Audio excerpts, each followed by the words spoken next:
Bonjour à tous et bienvenue sur notre chaîne La Team Timari. Aujourd'hui une vidéo consacrée au jeu OSM qui actuellement fait des ravages pendant cette période de confinement. Alors nous allons lancer une nouvelle série consacrée exclusivement aux performances de pas aider énormément de joueurs à progresser dans le jeu de Mr. Turtle. Une astuce dans le jeu. Nous passons désormais à la suite de la dernière vidéo. Donc on commence tout de suite par une sale défaite 2-0 face à Mr. Rabbit, où Mr. Rabbit m'a mis un 4-3-3-B qui a totalement déjoué mon 5-3-1-1. Enfin ça se tenait quand même au niveau possession et niveau tir, mais plus d'efficacité de son côté. On enchaîne sur la victoire 1-0 face à Snadam.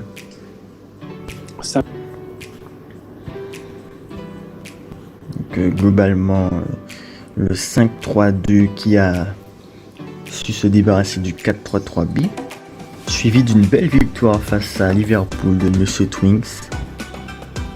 Donc le 3-3-2-2, le petit classico qui a parfaitement mis à mal le 4-3-3-B. Ici une lourde victoire 7-0 face à Judas Brico du Défenseur Sporting. Le 4-3-3-B qui a surclassé le 4-3-3-A.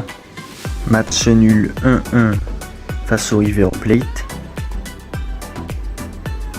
Donc avec beaucoup de réussite car mon 5-3-1 s'est fait largement dominer par le 4-4-2-A adverse. On est parvenu à battre Phoenix de Coinganx au penalty, donc jusqu'au bout avec 4-3 en penalty. Au niveau de la composition, c'est un 4-3-3-B qui a pris un peu de dessus sur le 4-3-3-A, mais ça n'a pas suffi. La demi-finale, c'est un lourd 4-0, mais avec un stage de notre côté, histoire d'assurer. Donc un 4-4-2-B qui a battu un 4-2-3-1. Je pense peut-être que sans le stage, ce serait passé également. Mais bon, j'ai préféré assurer le coup. Puis la finale.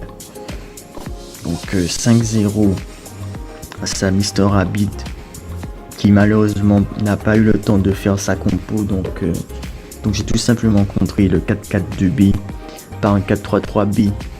Donc Tiki Taka passe à 10. Ça marche très très bien.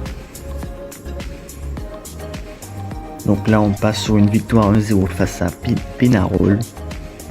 Donc le 4-4-2-B qui encore une fois a vaincu le 4-2-3-1. Donc 4-4-2-B contre un 4-2-3-1, je conseille vivement. D'ailleurs dites-moi vous comment vous jouez votre 4-4-2-B. Moi je le joue plutôt sur les ailes.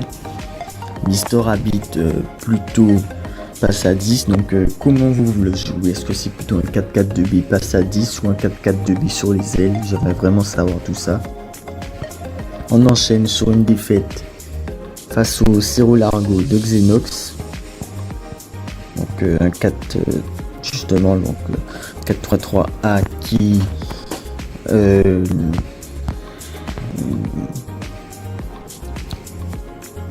voilà, bon, a eu plus de possession et plus de tirs, mais qui a quand même perdu. Mais je pense quand même que le 4-3-3-A peut être une bonne tactique face au 3-3-2-2, je le conseille.